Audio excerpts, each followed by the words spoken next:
Hello everyone, welcome to JS learning point. আজকে আমরা জাতীয় বিশ্ববিদ্যালয় ভর্তির বাংলা কিছু সাজেশন সম্পর্কে জানবো, যেগুলো বিগত বছরগুলোতে আসছে,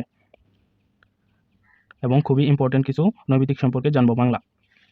দেখেন, এই যে 6 নম্বরটা দেওয়া আছে, এটা হচ্ছে বঙ্কিমচন্দ্র নিজের কোন উপন্যাসটি ঐতিহাসিক উপন্যাস হিসেবে আখ্যায়িত করেছেন? এটা হচ্ছে রাজসিংহ। তারপরে রয়েছে অপরিচিতা গল্পে ফুলের বুকের উপরে কি এসে বসেছিল? এটা হচ্ছে ভ্রমর। তারপর হচ্ছে শিক্ষাবিমুখ মুসলমান মেয়েদের শিক্ষার আলোয় আলোকিত করেন কে? এটা হচ্ছে বেগম রোকেয়া সাখাওয়াত হোসেন। তারপর হচ্ছে গ্রামের এক প্রান্তে কার বাগান ছিল? গ্রামের এক প্রান্তে আমরা জানি মৃত্যুঞ্জয়ের বাগান ছিল।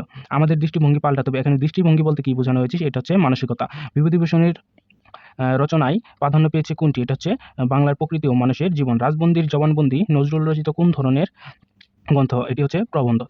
এরপরে দেখেন দেওয়া আছে অর্থঘোষ কে? ঘোষ কথাটার অর্থই বদলে গেছে আপনার কাছে। সিরাজউদ্দৌলা নাটকে এই সংলাপটি কে করেছেন? এটি করেছেন হচ্ছে মার্টিন।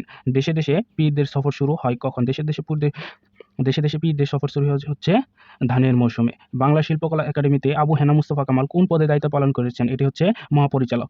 গভীর নিশীথে সুপ্ত, এখানে নিশীথে কোন পদ? এটি হচ্ছে বিশেষ্য পদ।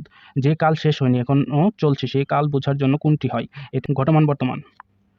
কোনটি যৌগিক বাক্যে দুই বা ততোধিক বাক্যের সংযোগ বোঝাতে ব্যবহৃত হয়? এটা হচ্ছে ড্যাশ। আমাদের ভিডিওগুলো নিয়মিত পেতে আমাদের ইউটিউব চ্যানেল এবং পেজ ফলো এবং সাবস্ক্রাইব করে পাশে থাকবেন। ধন্যবাদ সকলকে।